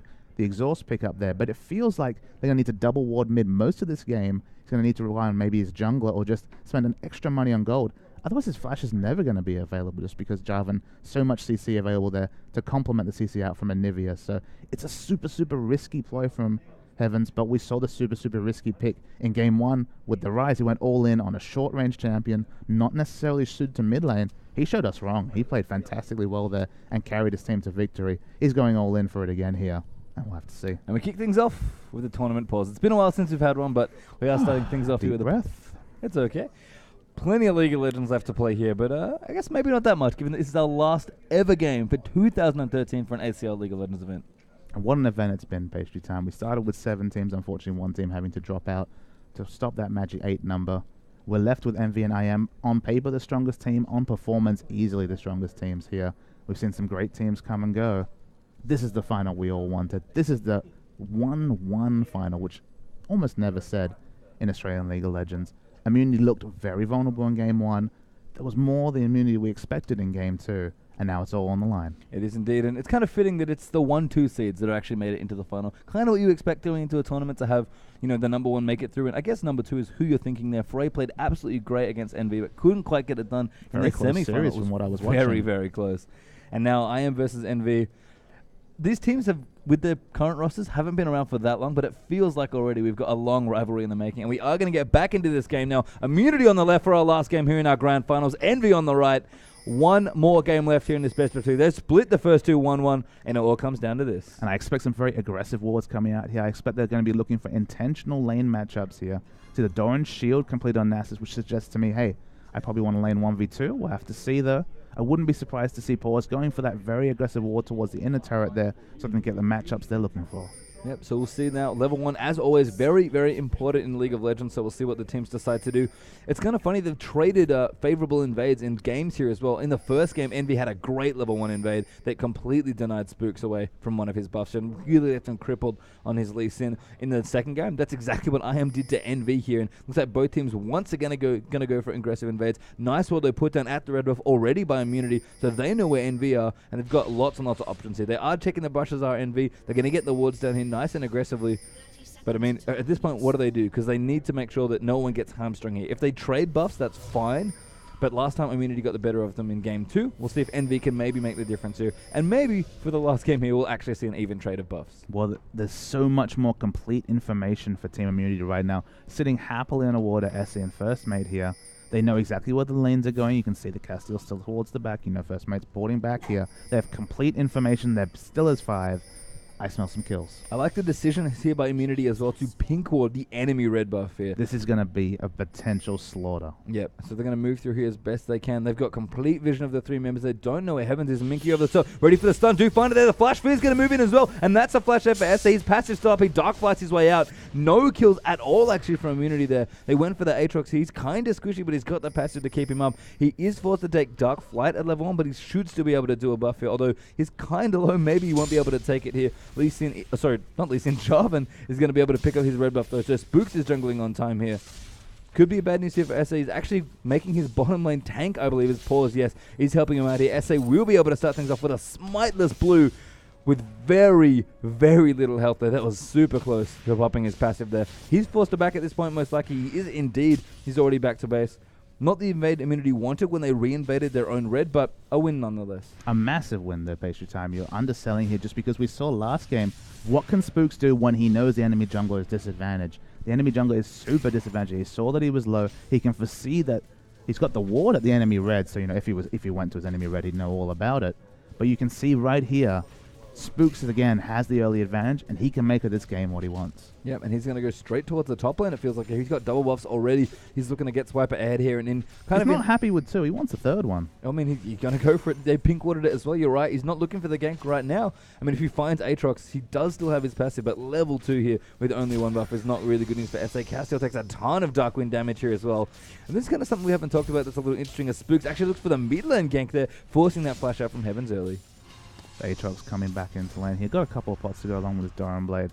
Doesn't know the fate of his red buff here. Still leaving it the pink ward available from Jarvan. He's going to go try and clear it now. We're probably going to see a small skirmish here. And Nivea smartly rotating here. 3 buff start from immunity seems very likely. Yeah, so instant movement there from Rosie, kind of covering off. Heavens, no flash either, would probably die if a trade did happen here. So going to be 2v1. If SA is not even going anywhere near his red buff, he knew Rosie left. I think they had a ward that maybe spotted the Wraith entrance there as well. I don't believe so, Face Time. I think it's just a very smart play from Aatrox. He's playing safely here, but now he is immensely behind. Yeah, he's level 2 to level 4. Spooks has taken 3 buffs here to 1 camp.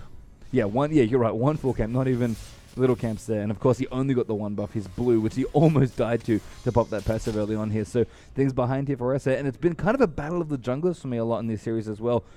SA had a great first game to really get things going for Envy. Spooks had a fantastic second game there, and now Spooks ahead again. That could mean good news here. And Minky, so much damage there. Paul's actually getting feed up as well. Sona could be low. The teleport's moving in as well. Castiel actually going very aggressive here as Heavens is moving down. The double tipping, no, not quite, as Heavens is going in onto Raider. Could be the first blood though. A great wall of pain there. Raider forced to pop the barrier, but is now getting chased down. First blood does go there to Vayne. Minky going to maybe try and turn it around, but he's taking a lot of damage in here as well. Heavens going to go for a dive, kind of. Castiel moving in, does pick up the kill there. Once again, Heavens makes a huge play with his teleport. Expert play from Heavens. He loves that teleport. He's using it to such great... I mean, you might as well call him Expeke at this point. He can just take teleport on any champion and use it to great effect, even Karthus, a champion where at level 4, if he hadn't taken Wall, that wouldn't have been so unexpected just because extra mana sustain in lane by taking the second point and Defile. But the worrying thing here, Essie lost his passive and died up the top lane during a trade right there. Still level 2, still just 2 camps to his name.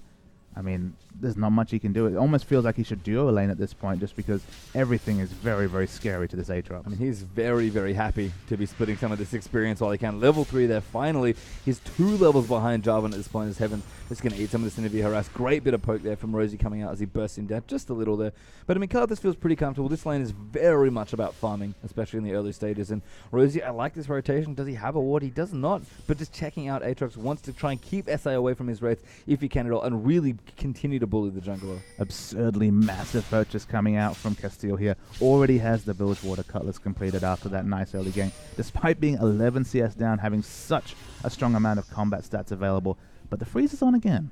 Yeah, I mean, Raider seems to really like doing this. He got him a massive CS lead in Game 1 when he was playing Vayne. Now on Ezreal, I mean, Minky's Darkwind is so scary. You saw just how much damage it was doing earlier. We kind of saw the rumor, I guess, that Minky had been playing a lot of Fiddle, but we never saw... We saw the ban, but never the pick here. Now Minky's finally got his Fiddle in this last game here, and Darkwind has really been harassing down Envy. And kind of what I wanted to mention earlier is that Ezreal generally not a great push champion, so maybe that's why they want to freeze here to try and control the wave. But Darkwind is so good at pushing as a support. Fiddle's probably the best push support, that they actually have so much ability to either push or freeze the wave, depending on what they want to do. As they're trying for a game, but couldn't get one here. Level 4 to level 5, about a level behind. We looked at top because we totally ignored that top lane. And Nasus, he's doing okay. He's not ahead in CS, but... oh dear, he's in trouble here though to the Jarvan. Yeah, Jarvan looks like he's rotating up towards the top now. First mate could be in trouble. There's a great knock-up there moving in from Spooks. The damage does come in. That's how it happens as well. Spirified there to cover first mate. He's forced to back to... He can teleport back to his own lane, which will help out here, but a good bit of pressure there from Spooks. Swiper dinging level 6 as well. Even with first mate going back immediately here and teleporting back, his tower's going to take a lot of damage. Absolutely, and he has to heal up. He has to wait. Doesn't have home guard boots, obviously. He's just walking back to lane at this point. He's going to lose a lot of turret damage to Jax and Jarvan. If you leave Jax unabated, so much free attack speed from that passive. He's going to lose turret here at 7 minutes. I mean, Jax, as you noted, so good at pushing turrets just on his own, but with Jarvan as well, kind of the quintessential push jungler that comes in and just uses that banner for a lot of attack speed. No way for first mate to defend that without using his teleport, and he decides, you know what, I'm happy here just freezing this lane and farming up. That's all he needs to do is farm. But playing so reactionarily against Immunity is always a dangerous game. We saw that last game. Okay, there was a slight gold lead, but Immunity know how to play from ahead. They have so much experience from it on the Oceanic scene, and Oh, you have to worry now. I mean, this is the Nasus we have seen many years ago. The Nasus we're used to. He loses his turret, he wants to freeze, and lets the enemy team take the game to him. Yeah, and now they're going to keep rotating him. Minky actually could be in trouble, taking a big chunk of damage there from Castiel. And Paul's not quite level 6 yet. We know just how trigger happy he can be on that ultimate. Castiel does have both summoners available here. Ezreal only just getting back barrier, waiting on his flash. He is significantly ahead in terms of summoners, but behind in terms of CS. That's mostly from the freezing and the lane presence of that Fiddlesticks. Yep, and Castiel here just playing nicely. He does a little low on mana here as I am actually rotate towards Dragon quite aggressively. That's one of the advantages of pulling that Jax early, that they're able to kind of group up here and really get a lot done on that Dragon. Minky even rotating through. That's going to be Swiper and Spooks teaming up once again here for objectives. Going to take out the Dragon very cleanly there at 8 minutes 20. I mean, SA doing something nice here, stealing away the blue buff actually from Anivia, which is so useful for him because he's quite behind on level still up against Spooks, but I guess you said it's reactionary here for Envy, and that's not what won them the first game, and that's not what's going to help them here. Ready to use his ultimate, clear the way here, because it's going to be a mirror steal. Anivia coming around, she wants to steal away the blue buff. All this does, of course, mean no blue buff available to Karthus. And a potential dive here, but a good ward there in the tribal ship. Minky looking for the flash fear, but doesn't quite find it. This is going to be another tower down here, and as you said, this is the problem with Nasus. If you're trying to get going, you're not with your team, you're not really able to do anything else. He's got teleport if he wants to go to objectives, but there's no real defense here for NV. That's 2 towers in about as many minutes here for them. And Immunity once again off to a blisteringly fast start here in this game. And that's the way I like to talk about it. It's playing around a champion. We know Nasus is strong. We know that he's actually laning quite well against Jax. We'll just leave him over here and take care of every other objective. Heaven's in a lot of trouble. Blocked out there as well. Flash is forced out there by Rosie. Beautiful bit of play there on Anivia. Did actually use his flash shot, I believe, to get in range for that wall, but very nice usage of the terrain there. And I mean, Rosie, he said it before, he's a fantastic player, a veteran here, and definitely a well-known Anivia player. So Nasus finally pushes the wave to turret here, was hoping to get some siphoning strikes up. It is a Q max here, a very greedy max from First Mate here, wanting to get as many Q stats as possible, but has to back away here. He's in a long lane, going to go back, probably finish the Glacial Shroud here. But it's just at peril of being super, super irrelevant to the result of this match. I mean, you also called it greedy, and it is, but he kind of has to, honestly, because he can't effectively trade with Jax without doing that. He absolutely dominated a Renekton with Nasus, which is a matchup that he's not normally a fan of. At least Nasus, sorry, not First Mate. He apparently doesn't mind it too much. He max Q again. It helped him really out-trade and just out-farm. But as you said, Swiper here, totally fine dueling at this point in the game. He is behind in CS, but he's done so much for his team already by roaming around and helping with objectives. Almost 2,000 gold ahead for Immunity right now, and Envy kind of struggling to defend their last outer turret here. It could be 3-0 down in turrets very, very soon. Yeah, you see so much pressure coming to Milan here. Even Fiddlesticks around looking for a potential Crow Storm. Nice knock up there onto Swiper though. Castiel moving in as well. Swiper could potentially be in trouble. The counter strike's down, so he's going to take quite a bit of damage. Trying to get over the top. Does find it there as Castiel goes straight over the top. Once they get it in, the Requiem burnt in there as well. But it is going to, no, it doesn't get cancelled there. And now Castiel's trying to fight. The Ignite is going to pick him up. No, that cleanse at just the right moment. But here comes Minky. Castiel kind of sits there and is like, yeah, there's nothing I can do. And Minky with, I think, a very appropriate laugh there after getting that kill. That was a nice little pick there. Castiel very aggressively flashing there. Almost all the summoners used there for almost a 1-0, but Minky was in the right place at the right time, cleans up the bounty. And the only question I have for you there, Patient Time, is why as a Vayne would you leave a kill for a Karthus? That's what he did there, and he took a massive burst of damage and the Ignite. Those spells would not have gone out if not for the cancelling of the Karthus ultimate there. So team play from a Vayne is not something you often hear, but it's cost NV here. It really has, and Castiel just traded that kill in the end. I think it was probably Rosie with a stun there that cancelled. There's Heavens now going to meet Anivia once more. There's nowhere for him to really run. A great wall moving through his paws. Does get the crescendo of SA over the top there. Going to make some omelets there as the egg happens. But Minky does pick up the kill in the Heavens. A great Cataclysm there as well from Twix. The Cataclysm Crowstorm going to come through. Castiel taking so much damage there as well. Aatrox does kill Anivia, but the double kill moves in for Fiddle. 3-for-1 trade there, and that one after the Vayne dying as well. Immunity once again after such a fast start here. And the power of the Jax's movements this game. We talked about the previous game where it felt like the gold lead was deceptively small. Now it's deceptively large. A 4k gold lead already at the 11-minute mark here. And First Mate trying to stay in lane. Some aggression coming. So going in. Actually pops his ultimate in there. It's already quite low. He is going to go down as First Mate is picking up that kill. Now Minky could be in trouble here if Wither is coming back up. Minky does get the fear, but there's the Spirit Fire moving through Minky. I think knows he's dead at this point. SA is going to move in and try to pick up the kill, and First Mate is going to get yet another one there. So a nice little trade there. Kind of evening it back up in terms of kills. 3-for-3. 3,000 gold ahead as well up for Immunity. But look at MV's positioning on the map. They feel so pressured already to the lower third of their map. I guess the one thing you could take away as an MV fan, SE is finally caught up in levels with Jarvan. He's been involved in some kills here, 4 kill involvements. He's gone for the early stats here just so he can be relevant in fights. It was looking panic stations early in this game, Pastry Time for SE. He lost a buff, he was so low, he had to back away from his own little mini golems after killing the blue buff here, but a lot more confident right now, able to impact fights. So can Envy hold on here in this game? Because they've got such good late game. I mean, it remains to be seen whether or not they can actually fight with Karthus effectively, because for all the damage he can do, actually getting to do that damage could be quite tricky. And that's part of what we've seen Karthus fall off. The flash reliance that we've talked about in the pre-game here. Doesn't have the flash up right now. Doesn't have a lot of damage up right now. Obviously very similar builds coming out here. The blasting one and the advantage for Anivia right now. Yep, and Minky now with a very early Oracles here in this game as well. It's going to give so much pressure. Minky is ridiculously rich. Minky is fed. He is fed. 3-2-1 Fiddlesticks, and he's converted that very nicely. He's got such a massive ward economy going off now. Sightstone and the double GP10 finished up. In fact, it was JV the King from Showtime that loved to do this. We saw him playing Fig Jam during the PAX qualifiers, if you guys remember the Oceanic Championships from earlier this year. That guy just loved to get the economy going and really just put as many wards as possible. And Minky is going to absolutely not even win. He's going to obliterate the Vision War in this game. It's all him right now. But Minky's snowballing the advantage here. This is a fantastic use of 3 kills on a support because he's got up a Sightstone and a Gold Baton and an Oracle. That is an unbelievable amount of items on a support to be ahead of the enemy's support on. And Paws can't react to this. Paws can't effectively ward here because he's on a budget. He is. Whereas Minky is just embarrassingly rich at this point. Now rotation down the bottom for Immunity. Nice blue steel in there as well. Once again, that vision that Fiddlesticks provides, knows the jungle's completely free walls, able to get that one out. SA going to try and move towards the top lane here and take out that turret, but the tier 2 down in the bottom lane here is completely dead. His Heaven's actually going to get feared up by Minky. A good contender onto Spooks there from Castiel, and Envy are going to try and make it happen here. First Mate does not have his teleport. In fact, it doesn't matter because Aatrox can't even get there without his, but the turret does go down there. Swiper wanting to find a leap strike into Counter-Strike, doesn't quite get it done. And Envy, though, they're continuing to lose turrets here. It's 4-for-1 in favor of Immunity here, and that gold lead is still growing here. It's not massive here. It's about just under 3,000 gold, but Envy, they just look so cramped in this map. And another one of these forced blue buff trades here, but again, Immunity come out from, because once again, Karthus is kept away from blue buff, and the Aatrox picks up the blue buff. The Dragon goes down as well. They're equalizing some of these buffs, like one blue buff goes to Envy, one blue buff goes to Immunity. As we see a burst of damage coming onto Heavens here. So big, a lot of damage. Rosie actually maybe going to get the kill here. True Shot Barrage, he's going to find it. Heavens flash there as well to try and dodge it, and still gets himself killed. The worst thing in the world is using your flash and still dying. But this game is just stacking the deck against Karthus. His flash is down again. He hasn't had access to blue.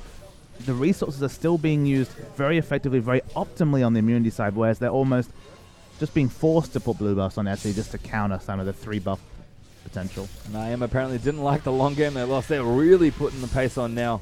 Playing very, I mean, you said it. They know how to play when they're ahead. There was a time where Immunity maybe could have been accused of not slow playing a game, but just kind of playing overly careful. That is not the Immunity we see anymore. They've closed out most of their games that they've won, and they've won almost all of them here in this tournament in about 30 minutes or so, very decisively. Lost a long game that kind of had a lead there for Envy, and they really had to grind there for that one. But Immunity, as you said, Papa, when they're ahead, they look absolutely unbeatable. And there's been some member changes since then. Of course, Spooks, a much more aggressive jungler than Elysia, who is more team-focused, especially in his builds, always about the auras. But Swiper also, relatively new to the team. I mean, he's been 4 or 5 months now, but also aggressive top lane, aggressive choices like Jax opens up here. Immunity are a very aggressive team at this point. They play assertive League of Legends. They know how to play from when they're ahead, and they're looking great. And Envy, even just in team comp here, are kind of forced to play from behind. Certainly in this game as well, they really just have to farm out as much as they can. They won a massive game 1 that went very, very long here. And if they can keep control of their side of the map and around the Baron area in particular, and probably Dragon as well, because that objective still at almost 17 minutes is getting a lot of snowball gold going Immunity's way. If they can keep control of this map from this point on, because they're not too far behind, about 4,500 gold down, it's going to be okay, because they've got massive late game here with the Vayne, with the Karthus, and the Nasus. They probably feel comfortable fighting in a late game situation. That's how they beat Immunity in game 1, but Immunity, they don't want to let a lead slip away. And that's the thing here. They're mostly down in global gold. 4 turret advantage coming out for Immunity here. It's a large chunk of the gold that they're down here. And they do have that late game scaling, but they have no control of the map. They don't have any vision whatsoever. Their Vision War, landslide victory to Minky right here. And they're just doing their best to stay relevant in terms of vision, because they can't afford to lose anything else. They can't lose any inner turrets, and first mate, he's going to lose his life. He's getting stunned there. He is absolutely dead. As Rosie, they're going to pick up that kill. Now the turrets continue to push down here, and it's kind of one of those awkward things where you start losing your turrets, your lanes get pushed in. You kind of go off to farm them, and you have no vision around your jungle because Minky's hanging out with a very early oracles. I mean, what do you do, Paysham? Do you just chill in base and go, well, I can't farm now because I don't know where everyone is? Or do you take a risk? It's a calculated risk from first mate. He paid for it with his life. And objective as well. And 6th turret goes down here for Immunity. I mean, you're right. There are no good choices. That's kind of the point. And Immunity are really playing around this map very, very well here. I mean, SA start didn't go so well, and he's really been a force for his team the entire weekend here in this tournament. But when they look good, they're a great wall there from Anivia as well. Cascade actually tumbling through it as a defrost, which is kind of cute. See the poking around. I mean, Envy can't lose Baron, and they can't lose an inner turret. They're happy. They've lost everything else, but they just can't afford to lose what might almost be a tipping point in terms of a victory or loss for a team here. They have the late game scanner. They can just stick around and farm, somehow get vision onto this Baron, but I mean, how are they ever going to get vision onto this Baron when we still don't see it sight on? It's just a ruby crystal. Still extensive amount of gold away from Paws to finish that. Oh, Minky going huge. Cataclysm Crow, so I'm going to go off. Cassio completely jumped on their ult from Paws a little late, unfortunately. Raider already picked up the AD with his True Shot Barrage. SA low in there as well. Immunity happy with the 1 kill onto the AD. Just going to take out this inner turret. You said they couldn't lose a Papa Smithy. Well, they just did. This inhibitor's gone now as well. Decisive play once again here from Immunity. A great combo there between the support fiddle and the Jarvan ultimate. I mean, they might not lose the inhib right now. They could potentially make something happen here. They're still fighting here as SA going in onto Minky. He wants that kill, apparently. He's going to try to get that fear away. Minky, though, flashing forward onto Heavens, exhausts him as well. Fears him up, and that's great news. There's so much AoE moving out from Anivia. Paws picks up the kill onto Minky, but Jack has already picked up Nasasera. Swiper slays first mate. Now the inhibitor going to go down there as well as it falls. Flashes out from Immunity. They're trying to get away here, but there's no real chase left in this one. Castiel, though, maybe not. Final Hour does move in there. Blade of the Ruin King onto Rosie, but immediately puts the ult, so no one else can chase in there from NV. The mana bars are so low. Rosie got maybe 1 spell rotation left in him, but everyone runs away. You saw the flash away from Spooks. It looked premature, but no mana. There was no EQ potential to get away from that fight here. They escape with their lives. They get that top inhibitor. Again, like, it just feels like we're trying to justify things for NV, but if the minions are pushing in, at least they finally do have that safe place to farm. You don't have to worry about farming a lane if you're in your own base and have vision of that. But that's, that's almost defensive League of Legends. That's saying here, Immunity have a lead. They're an assertive team. They know what to do. There's almost no chance that they're going to allow minions to stream into the NV base and give free farm to Nasus off lane. It just won't happen. Well, we'll have to see here. NV got to cook up something here, and as you said, kind of got to the point a couple minutes ago where they couldn't lose anything else.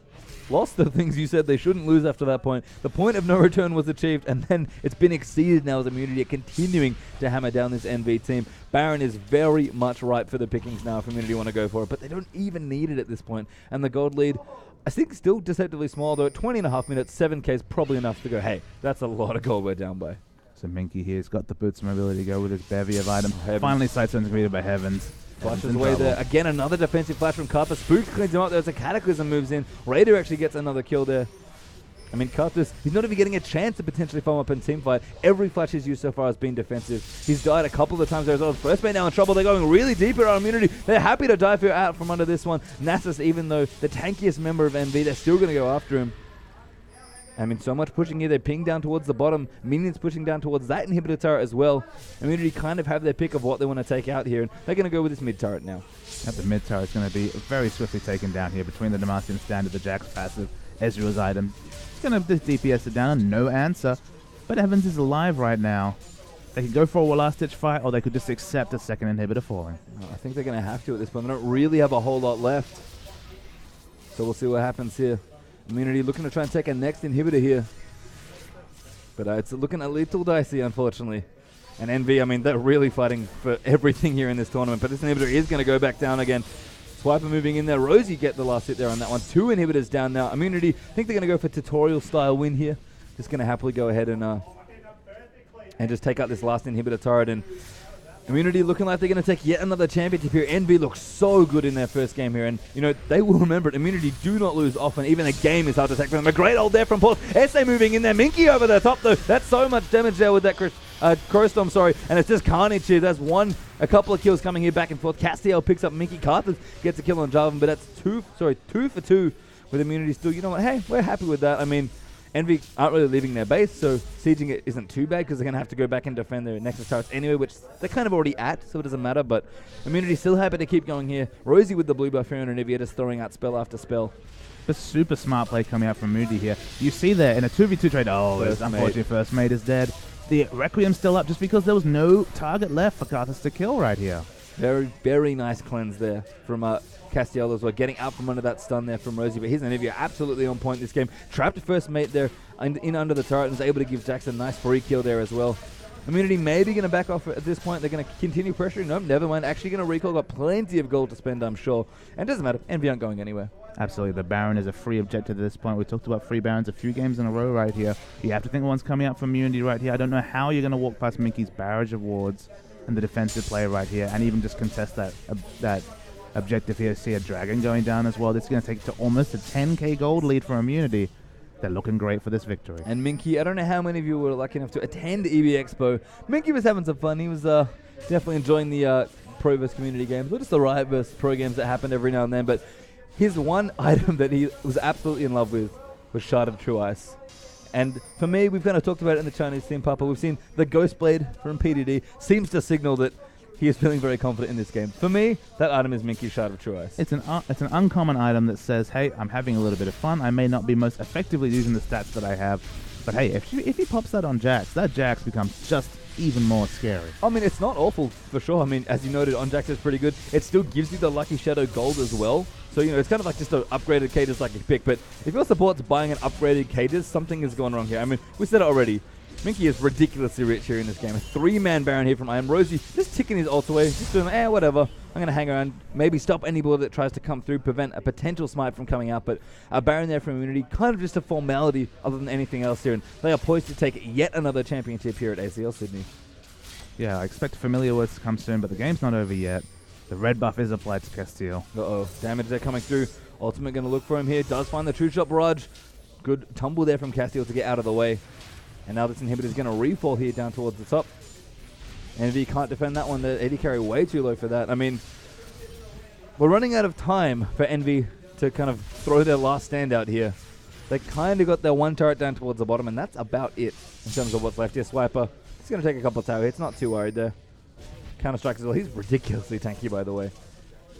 He hasn't even bothered with the Blade of Ruin King. He's gone for cost-effective tankiness.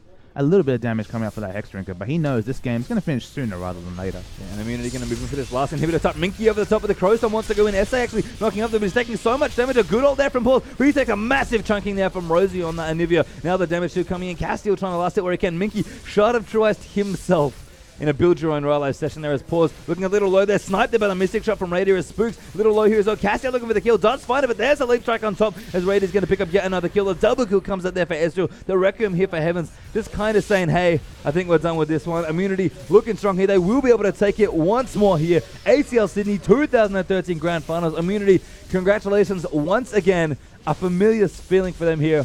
Maybe not for Spooks. He's going to be very happy to win his first major tournament here. But Immunity almost looked like they could have a first major tournament loss, but not this time. Good game, well played. Immunity take it 2-1. And GG well played to Immunity, but in different circumstances than we're used to. A real credit goes out to Envy. The first game was just an amazing show of League of Legends from them. They picked that up, but Immunity adapted. They showed why they're a strong team. Even though they're losing one of their chief minds in, ironically, Swiffer, Chief Swiffer? They still have the radio. They still have the smart players. They've got them to Gamescom. They've got them so far. They were able to adapt. They identified what they did wrong in the first game. They adapted, and they never looked like losing the next two. No, and a team that doesn't often look like losing. Taking a game here is a massive credit to Envy, especially with such a new roster. You said Heavens joined pretty much days ago, deciding, hey, I want to play in some tournaments still. I kind of like competing. And looked really, really good there up against his former teammates. So before we get done, we are going to cut to a trophy presentation in a few short minutes, but let's break down this grand final here. So game one, Envy, an amazing win in a 50-minute game. What happened there?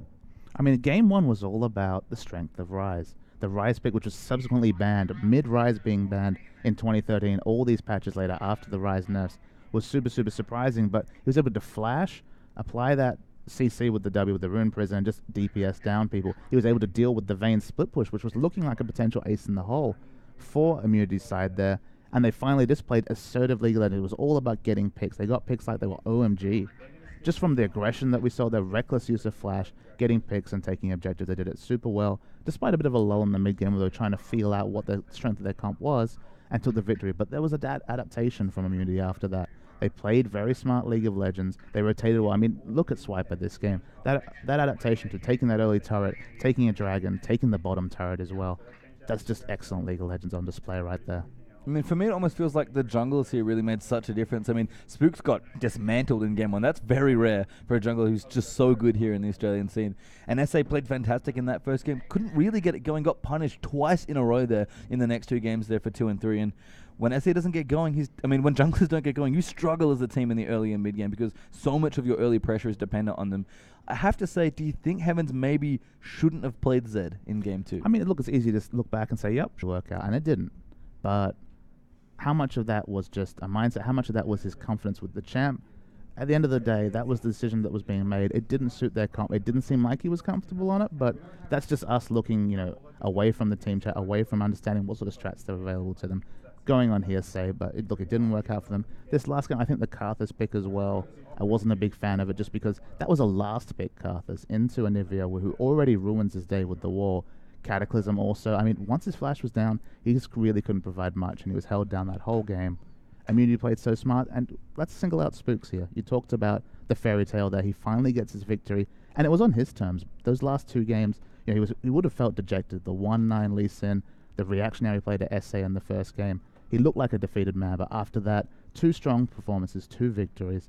GG well played to him especially. And I have to say, a great, kind of a very confident pick. They're taking away the Jarvan from SA in that last game. I mean, we've kind of known him as a Lee Sin player. Lee Sin did not work out for him in game 1. That's very rare for his lead to not get work done. Alisa and champion he's certainly known for as well. He also did work in game 2, able to get some stuff done there with some great early buff takes as well. I really kind of like the confidence of, hey, SA, what else can you play? And Aatrox looked okay, but the problem with Aatrox is, despite how powerful he is, if you ever get behind, it's just so awful because he's surprisingly squishy. He's got a lot of lifesteal and he's got that passive, but he dies really quickly. And the key word there is behind. If you look at game 2 and 3, in fact, all 3 games were almost decided in terms of jungle matchups by level 1 activity. Lee Sin lost a buff in the first game. He never really got back into the game. It was the same there with Aatrox. It was the same there in the game 2. Those level 1 invades, I mean, Aatrox having to back after just finishing his blue. He would have died to the little golems next to his blue buff. That showed you where it was at. But at the end of the day, Immunity are the favorites, Immunity were the champions, but what a last series to crown them the winners of ACL.